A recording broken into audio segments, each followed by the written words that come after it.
Welcome everyone to the Healing Place podcast. I am your host, Teri Wellbrock.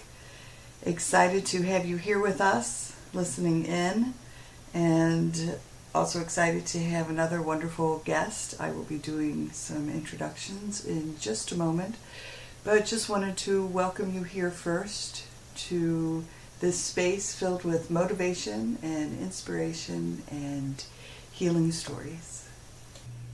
All right, welcome everybody. I am super thrilled to have with me today Cortney Edmondson, and she is here to talk about her journey and all that she is doing in the world of trauma. So welcome, Cortney. Thank you so much for having me, Teri. I'm really excited. I love what you're doing and how you're using your platform to give others a platform. I just totally am an advocate for that and believe in it, and I'm so thankful for the opportunity. So thanks for having me. Absolutely, thank you. So I was looking at your website and checking out your story, and I love so the Thursday Thrive. Talk to me about that. What is that? Yeah, so Thursday Thrive was kind of birthed because I, felt so much freedom whenever someone shared their story with me for the first time of childhood trauma. I felt safe enough to share mine. And so I realized that every time I met with someone for coffee and shared my story, that they were getting that same liberation and that same safe space where they could, talk about what they've been through. And I realized how valuable those stories were. So I decided to do this project, and it was a year-long project, and I just did this video series actually sharing people's stories of overcoming adversity. So I would interview them and just listen to their stories and give them a platform to share it. And it has been so incredible to watch it just really resonate with people, and the messages and the follow-up that I get from people, not just the listeners or the people that are watching, but also the people who share their story, because, it's so interesting when people share their story for the first time, especially online or, somewhere where it's like just out there and there's no turning back. I mean, there's so much fear with that because most of us have been hiding it for so long. I know that was my story. And so it's just been amazing to walk with people on that journey of really owning their story instead of letting their story own them. And also, hearing just the stories of people who were finally, someone else who can relate to what I've been through. And I totally understand that as well. So it was a great project. And anyone who's interested, shameless plug here, you can check it out on my website, which is CortneyEdmondson.com, and under the stories tab, and there's several stories on there that are just incredible. So yeah, well, I saw it and I was like, ooh, I need to submit my story.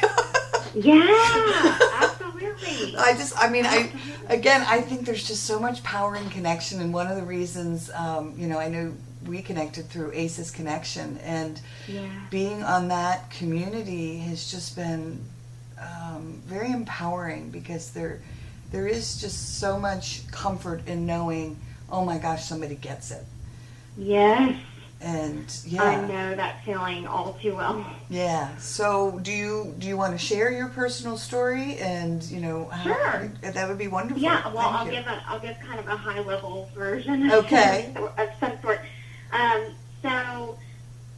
I grew up in Huntsville, Alabama. Well, I was born there, and when I was 4 years old, my first memory is of the day that my house got raided and my mom and stepdad were arrested. They actually weren't at the house. I didn't actually see them get arrested, but I was at the house when all of the FBI agents and police officers showed up to kind of rummage through everything in our house. And it was an overwhelming and odd and scary moment, honestly, because all these strangers were just, taking over our house and not paying any attention to us. And then my dad showed up, and it was really exciting for me to see him because he actually lived 2 hours away at the time in Nashville, Tennessee. And when he got there, I just like ran into his arms and was super excited, but he was not excited. He was very concerned, and he just kept asking where my mom kept her money. And I thought, what a weird question, right? Yeah. And I had no idea. But my brother did know, and so he actually took my dad and some of the police officers into my mom's bedroom where she had gotten him lunch money earlier that week, and he pointed to the top of their bed where there was this huge canopy bed, and it had this shelf on top, and a police officer got up there, and they found bags and bags and bags of money. And everybody was super relieved, but none of us really understood what was going on until we got in the car on the way to Nashville, and my dad was trying to pry some information out of us to see what we knew, and he started talking to my brother. My brother just kind of broke down and said, "This has been the worst day ever. Mom's in jail," and that's all I needed to hear to just scream, "Mom's in jail," and weep. Right. But I woke up in Nashville, and my life would never be the same. So come to find out, my mom and stepdad had committed a series of bank robberies in Huntsville. And fortunately, it was the days before social media. So when we got to Nashville, nobody knew that story. Right. And, you know, it's fortunate, but it's also unfortunate because I felt like this pressure because of the shame to keep it a secret for the rest of my life. And I did for the majority of my life until I was about 26. But before I jump ahead there, I moved in with my dad, and very soon after, I think my dad was a little overwhelmed because he did what probably most people would do, and he married the woman that he was dating at the time, who had 2 kids of her own, and she was actually newly divorced herself, so I think she was kind of carrying quite a bit of pain, and I became a very easy target for that pain because I was the only girl and the youngest. And, you know, I grew up in a house filled with, honestly, some really high moments with birthday parties and, you know, having sleepovers and things like that, but they were usually followed by pretty intense moments of rage and, you know, domestic violence and a lot of verbal, mental abuse and neglect. Right. And, you know, the problem is it was just so unpredictable. I never knew what I was coming home to, and it felt like I was walking on eggshells all the time.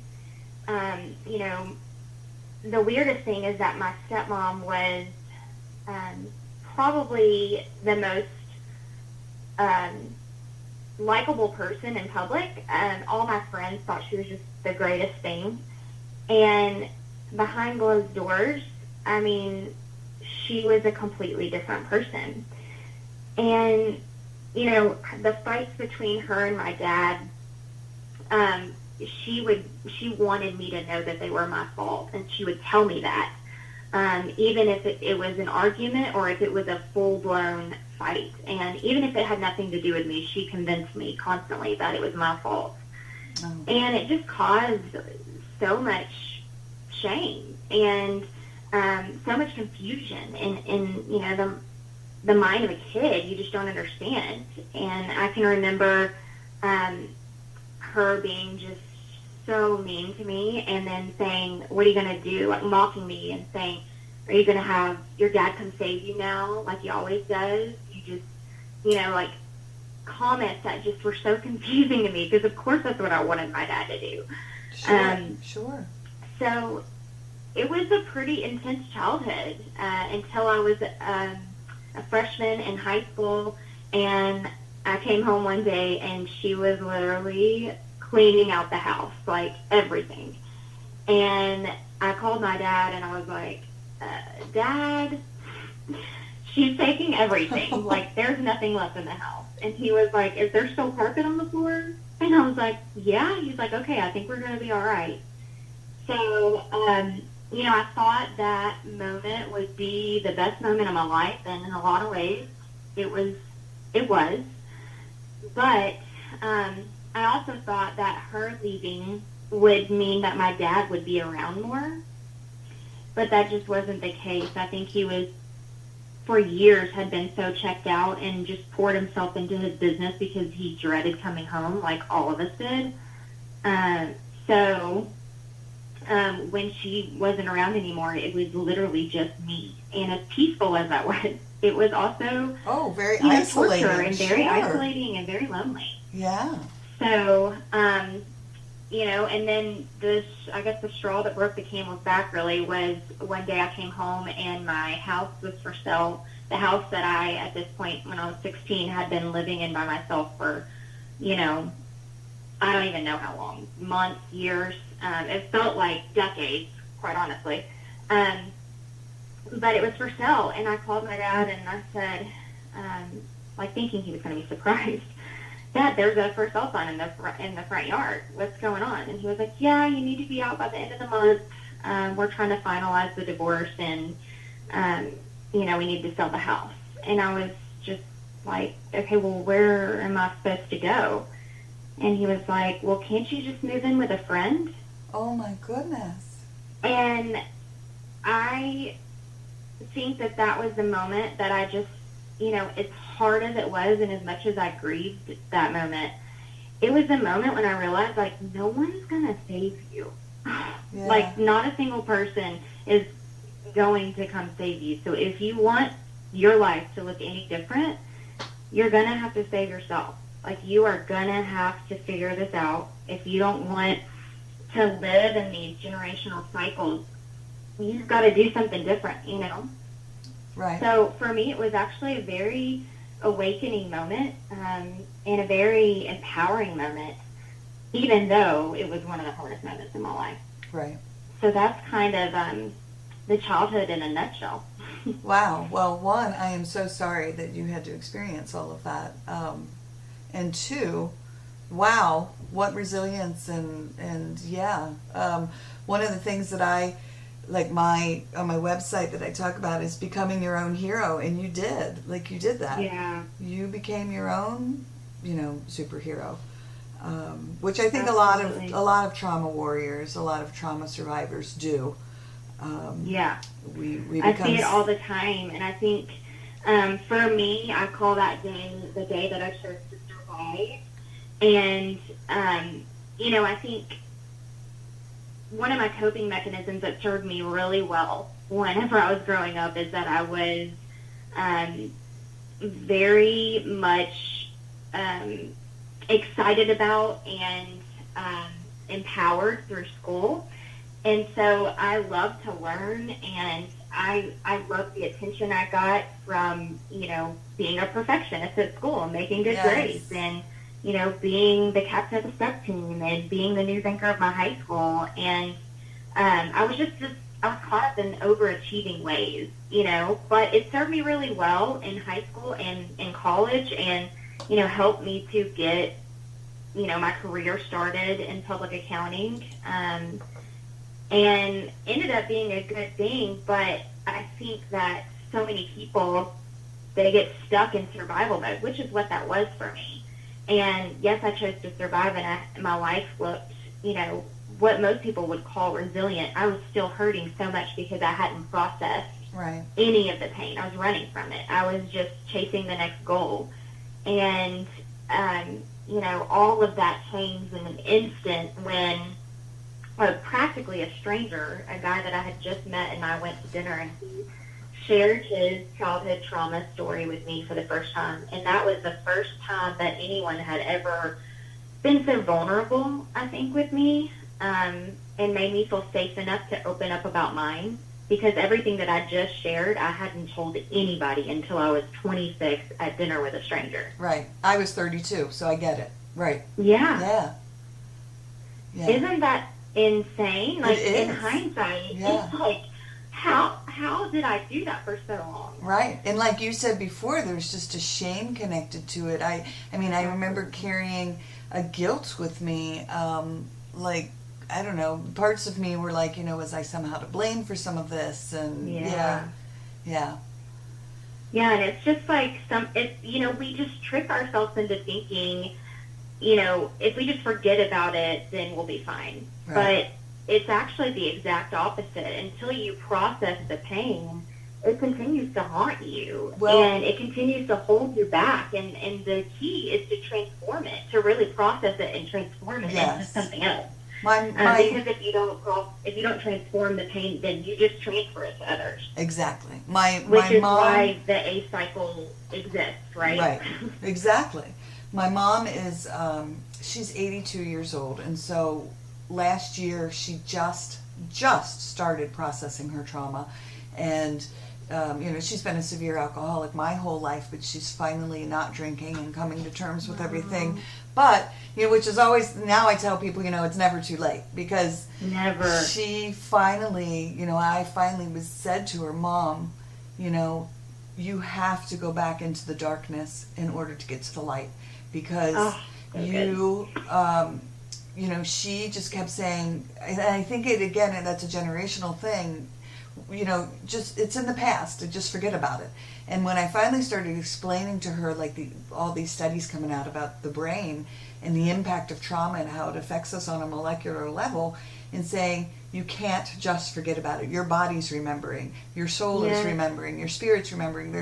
It's a mind, body, soul thing. You can't just say, it's in the past, forget about it. And so I think she really started to wrap her head around that. And and what you just said was beautiful and perfect. If you don't process it, it comes out in other ways. With me, it was panic attacks. Absolutely. But it finds a way to try to come out. Yeah.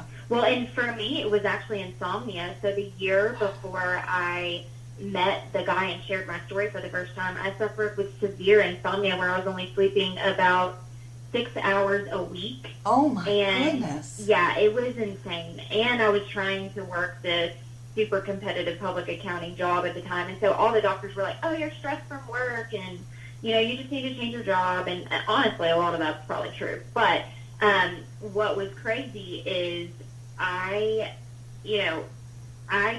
shared my story that night, and I slept like a baby, and I've never looked back. Like, I have never had the sleeping problems again since I shared my story. It was like I just needed to get it off my chest. Yeah, and just release it. That's how powerful sharing your truth is. Yes, yeah, and I love that, because I say the same thing. Like, set your truth free.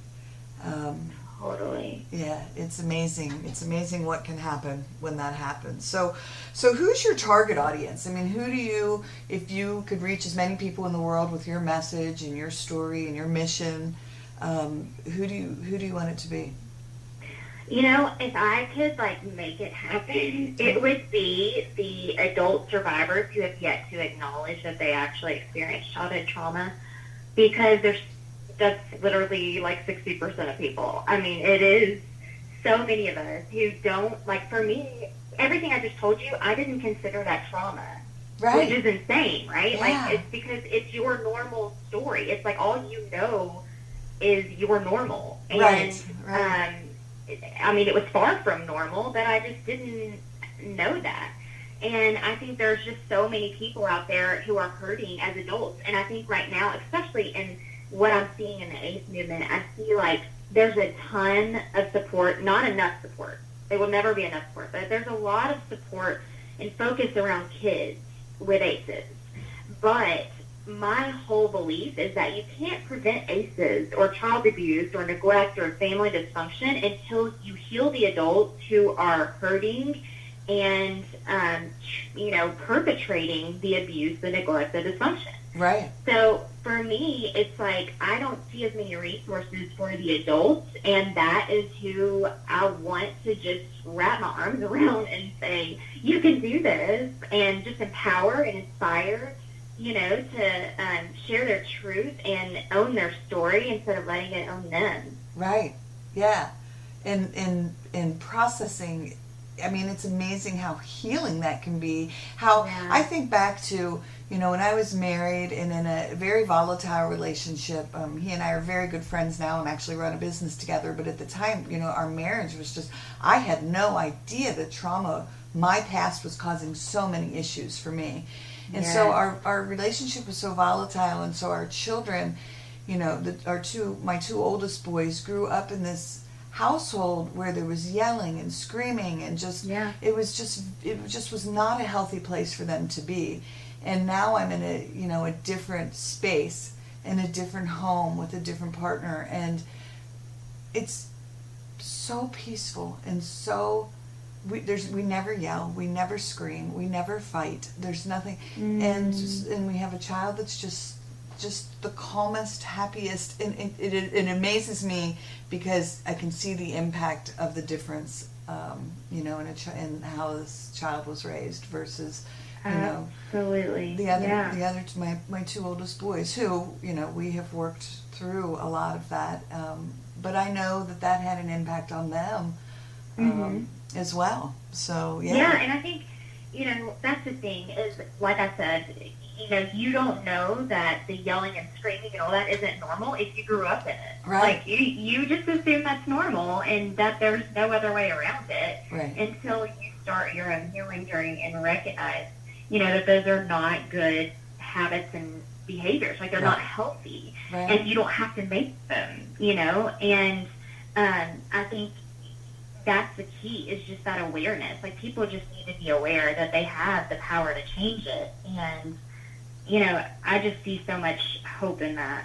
Yes, I agree with you. I had someone on another podcast interview last week that said something along the lines of, once it comes into your awareness, once you become aware of something, there's just no turning back. You can't unknow it. And once you become aware of the impact of trauma, and it's amazing again how it just shifts. Change your perspective, change your life, right? Like, it completely changes everything when people find out, especially after about ACEs, and truly understand it. For me, I spent the last decade of my life in the corporate world, and I love to watch how ACEs have changed my perspective there, because, for instance, I was in a meeting the other day with some, executives, and I think one of the guys got triggered by something. I think he felt kind of threatened by someone else, and he got very big and very angry and very aggressive in this meeting, and it shut the productivity of the entire meeting down instantly. And, nobody knew how to react or what to say. And when we left the meeting, everybody, not everybody, but a couple of the guys I was walking back or out of the office with, and they were just saying, oh my goodness, I hate having meetings with him because he's just so aggressive, and he's, we can't ever get anything done with him. And I just was sitting there thinking, as they were thinking that, I'm sitting there going, well, I wonder what happened to him. I wonder what his kids are like. I wonder what, his spouse is like. I wonder what his childhood was like. I'm over there processing all these things. Like, it's not him. It's just an outward expression of unresolved pain. Yes. Right? Yeah. And it's just like his habit to react when, he doesn't know that there are other options. And he also probably is not self-aware enough to recognize that he is, causing everybody else to feel the way that they're feeling. Right. Right. And I can say all this because I used to be that person. Like, I was the person who way overreacted in meetings and, way over shared and tried to just make sure everybody was on my page, and, felt threatened by anything and everything, and was all about conflict and not in a healthy way. And it's just amazing how everything has shifted for me, because I recognize that, like, your energy affects the people around you, and your reactions have a effect on other people. And I think a lot of that came from learning about ACEs and why I act the way I act. Right. So very true. So are there any myths or facts that you want to clarify regarding ACEs and or the adult responses for someone with history? So one we kind of already addressed, and that's the whole idea that I believe can't prevent ACEs until you heal the adults who are hurting. And, but the second one that I think is so important, and a lot of people will disagree with me on this, I think, but I am a huge advocate for sharing the ACE assessment. I see so much fear around providing the assessment because people are so afraid that it's going to trigger someone. But the thing is that people are triggered every single day, and they have no idea why. Gosh, yes. And the ACE assessment is literally the answer. Right. And so it not only does it give them the answer as to why, they're being triggered in the first place, but it also, it opens the floodgate for information for them, Yes. And I feel like it's kind of like we are making the choice to deprive someone else of their healing when we are like, oh, I can't share ACEs with them or, share the assessment with them because they might get triggered. And I don't know. I'm like, you guys, this is like paralyzing the movement. Right. And keeps us from making progress and healing. And I do understand the feeling that, they're not prepared to talk about it because we're not clinical professionals. But I have to always stand on my truth, and my truth is that it was someone else's courage to speak up at the risk of making me uncomfortable and possibly triggering me that changed my life forever. And I want to make sure that I do that for other people. Right. I think that ACEs has just given me so much freedom and so many answers in my life. And I can't imagine how many people are missing out on a healing journey or on taking their healing journey to a whole other level by not getting this information in their hands. I could not agree. I could not agree more because, when I give, you saw my first speech, but I put my stuff out there, and yes, could audience members be triggered by my truths? Of course, absolutely. But I think in sharing my ACEs in my journey, it's also about then empowering them because people connect to stories. People connect to what we had talked about, that you don't feel so isolated and you don't feel so all alone. So it's almost like, is it no trigger or leave them feeling isolated? Yeah. And then you have, so true. And so I would rather, like you said, yes, I can, but I have a choice then. If you give them a choice, we just had that massive shooting a couple weeks ago in Cincinnati, which was so sad, and I live in Cincinnati, and I chose not to get on Facebook for 2 days because I knew from my history with, the bank robberies and the murder, that I would be triggered by all of the influx that was going to hit Facebook in this area because, we all live in Cincinnati. But that was then a choice for me to not do that. However, I eventually chose to go and look at information without photos and read about it because, again, there was just that, I needed that connection. I needed it. And I think people do. I think they have to have that connection with the stories and the truths. Absolutely. And you know what? You are doing such a fantastic job of getting those truths out there. I'm so just grateful for you and what you're doing. It's just incredible. It really is. Well, thank you so much. So you as well. And I love it. I love, one of your pictures on your website is you standing before a student section. Are you speaking to high schoolers? Was that? That was the coolest moment of my life. Can I tell you this? Sure, okay. Yeah. I love that picture. It spoke to me. I have shared. I speak quite a bit now, and I'm so honored every single time to get invited to share my story. But this particular time, I got invited back to my high school to share my story.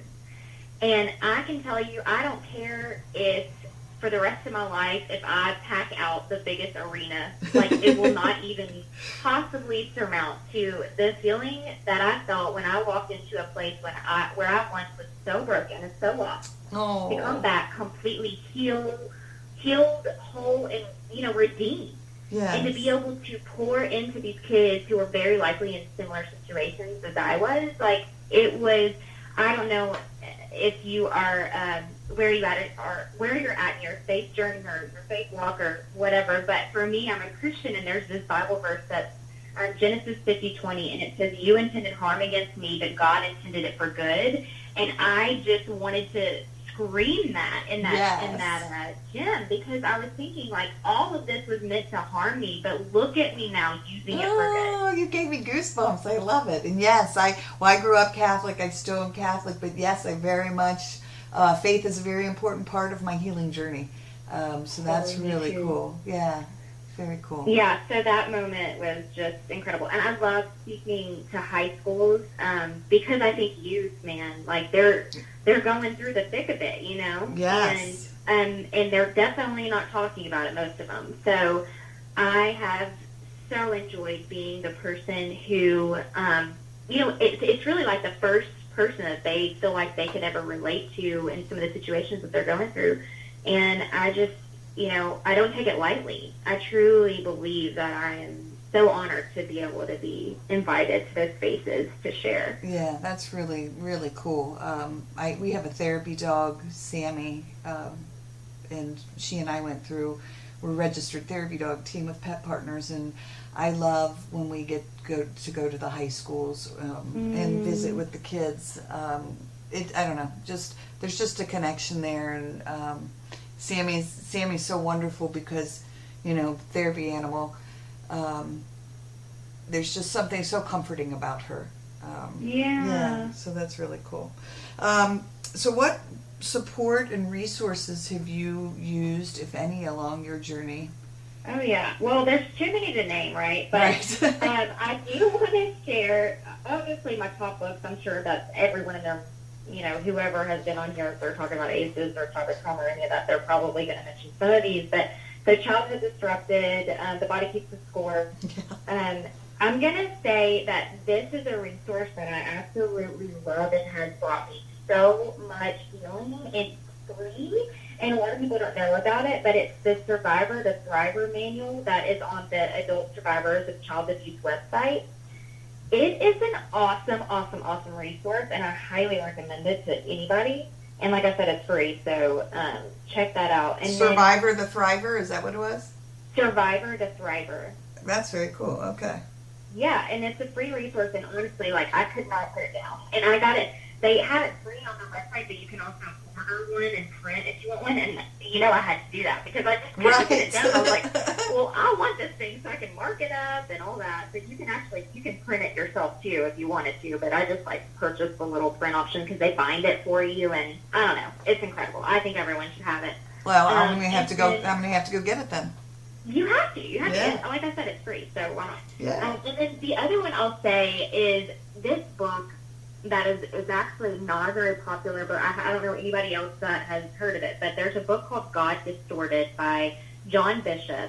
And if you are, like I said, I don't know if the listeners, if where you're at in your walk, but as far as faith is concerned, this book blew my mind because what it did is it helped me to see how my view of God or a higher authority has been skewed because of my relationship with my earthly father.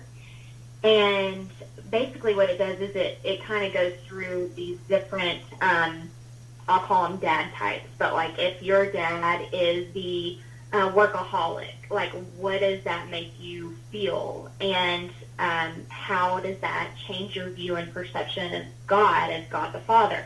And, this book was just incredible for me. And so I highly, highly, highly recommend it to anyone who might be interested in that. So those are some of my favorite resources. Wonderful. Well, thank you. Yeah, I had not heard of that one either, so I will definitely put that on my list. I'm a big, huge fan of, a band. I just told someone yesterday, they were asking about books, and I said, I think it's called From Abandonment to Healing. That was a really powerful one. Obviously, the Body Keeps the Score. So wonderful. So my question that I love to throw at everybody, just because it's such a fun one, If you could meet anyone in the world, dead or alive, to help you along your journey, who would it be? You know, dead or alive makes that really hard. I'm like, oh, Or you wow. could even do one dead, one alive, whatever you want. Oh my gosh. Well, you know, I would love. I am a huge fangirl of Nadine Burke-Harris. I just think she's amazing and has done so much in the world of ACEs, and I would love to meet her. So that would be my alive one. And dead, like, man, that is so hard. That's why I love this question, because people are always like, oh my God, this is so amazing. Like, really, who would I pick? Seriously. I think, you know, it would probably be Martin Luther King for me. Okay, very cool. I've had that Yeah. answer before, yeah. Really? Yeah. I just think that, man, he represented so much, and just to be in his presence would be amazing. Yeah. Yeah. Well, what's his famous quote? I mean, the one that I just love so much. I think I've put it in my book. As a matter of fact, I think it was one of my quotes I used was, you know, you can't drive out, and I know I'm not quoting it word for word, but hatred with hate. You know, you can only do that with love. And you can't drive out darkness with darkness, only with light. So, which so applies to like our trauma journeys. So yeah. Absolutely. Yeah. Yeah, very cool. Yeah.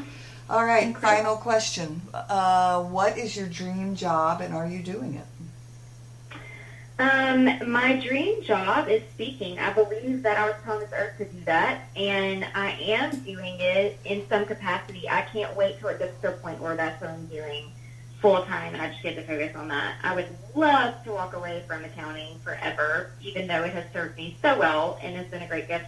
But yeah, just getting to share my story, I just know it is such a gift, and I believe that the story that I have was given to me to use it and to help other people through what, you know, their journeys look like. And so, yeah, I know that that's what I'm put on this earth to do. So it's not completely all the way there yet, but it's picking up, honestly. Yeah, and I love it. I'm pretty excited in the direction that it's going. So I love when other people talk about their traumas and the heartaches as gifts, because I certainly do the same thing, in that, you know, I made it through and I survived all that I went through, but to use it to help others heal and to help others find their way through that darkness. So I mean, it's just like in that moment you realize that the pain is not in vain. You know, it's like it's serving a purpose,